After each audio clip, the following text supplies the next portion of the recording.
Balloon Meister, Steve Sitko. Hi, Steve.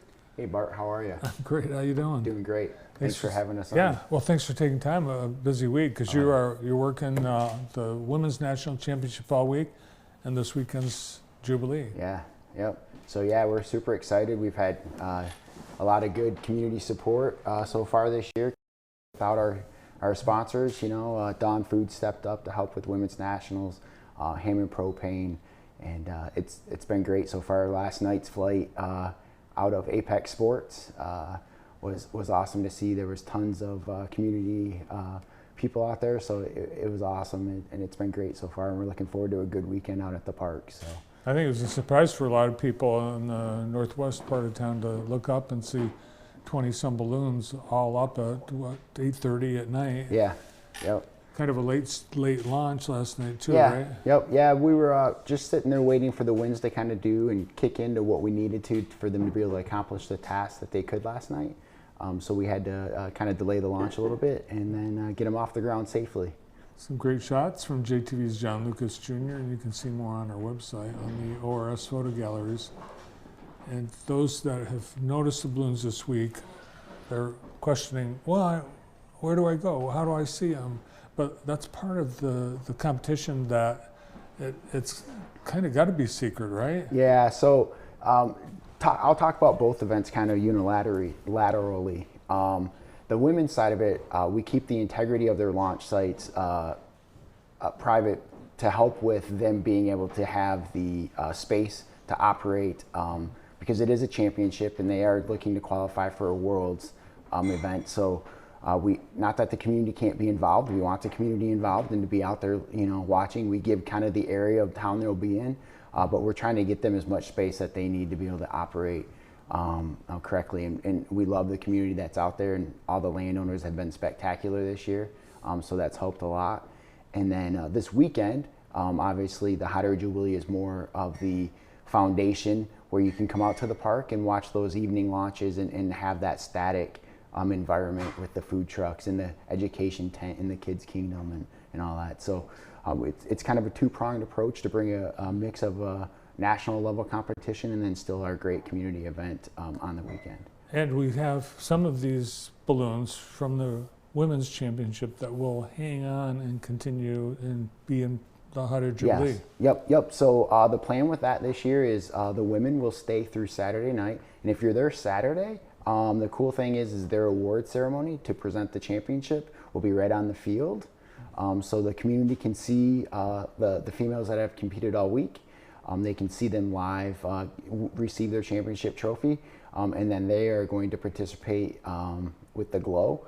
So all their envelopes and their balloons will be out for that glow that evening. Will be all the female competitors that competed this week. So it's kind of a unique opportunity where Friday night we'll have the Jubilee pilots glow, and then Saturday night we're going to ask the women to glow to share the spotlight for what they've brought to our community all week. Well, that'd be really cool. Obviously the balloon launch is the highlight of the Hot Air Jubilee, but we've got so much going on in the park all day Friday, well, from 3, I think, and then all day Saturday. Yep. Yeah, we had the Jeep show on Friday night. So anyone that has a cool Jeep, there is a Jeep car show on Friday night. We have an education tent, which is new this year. So kids can come into this tent and learn more about balloons, touch balloon fabric, understand how the balloons work, and have a hands-on experience with that and talk to some pilots. Same with Saturday. And then we also have that fan favorite for the kids, that Kids Kingdom tent where they can play games and earn prizes, which is put on by River Tree Church. So that's always really nice. And obviously the weekend event is our highlight. And again, Trips Collision has stepped up and been our title sponsor for years. And the Trips family has been great for us. And it's always been a great partnership. So looking forward to having that park setting again and being out there and providing that for the community. Well, we're just a couple of days away now. You've got I Know an Eye on the Weather. What's your feel about this coming weekend? Well, I think the weather's going to be great, but that's me. I'm the optimistic guy. Yeah. With Mother Nature and being an event, we'll still make it fun. We'll do what we can to maintain the safety of the sport and the integrity of it. But obviously our goal is to put on a show But I'm always looking to make sure I do that in a safe manner for the community and for my pilots that come into town. So. And you're a pilot yourself. I am a pilot. I don't participate in the Jackson one just because helping out with women's nationals and being the balloon meister is pretty mentally taxing. There's a lot that goes into it. Normally I'm going to bed about 11 and getting up at 3:30 to start planning the next day and trying to sneak in a nap here and there if I can to do that. So lack of sleep is not something that I want to have when I'm participating as a pilot, so I remove myself as a pilot, but as the Meister, I'm there to help orchestrate everything for the other pilots safely. So. Yeah, and I know you make the call after you consult with other pilots, but Yep. ultimately you're the guy that it's go or no. Yeah, thanks for putting that pressure on me. So the community now knows it's my decision, but no, it's a collaborative effort. I have a safety officer on site. I have a landowner relations is actually one that people don't understand goes into that decision making, because we want to look for areas that we know we have good landowners and we have safe landing sites. And then obviously a weather officer, and the four of us sit down and look at all the parameters that we have. And with that being said, then we make that decision on if we're flying, if there's task or no task for the hot air Jubilee, or are we just doing a static display for the community, or what we can do to make something happen. So there's a lot that goes into it, but we appreciate the patience of the crowd when they are there, and I always try to look for something fun for the crowd to get into. So. And there's a Hot Air Jubilee app.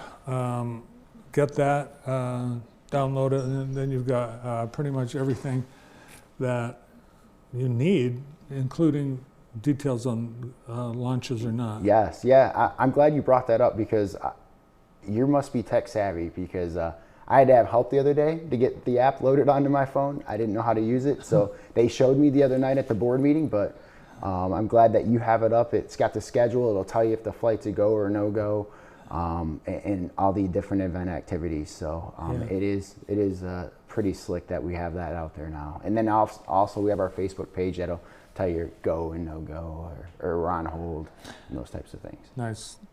All you need now is just people to come and enjoy it? Absolutely. If we can get the community out there to watch. And one other thing, it's kind of, we've touched on it in the past on our social media, is if you have a white sheet, put it out in your front yard. If a balloon's flying over and they're looking for a place to land, that's our, from the air, little welcome sign to say, yes, it's good to land here. And then that way we know that we can land there and not have to ask for permission. So. Awesome. And the balloon pilots, they can hear you.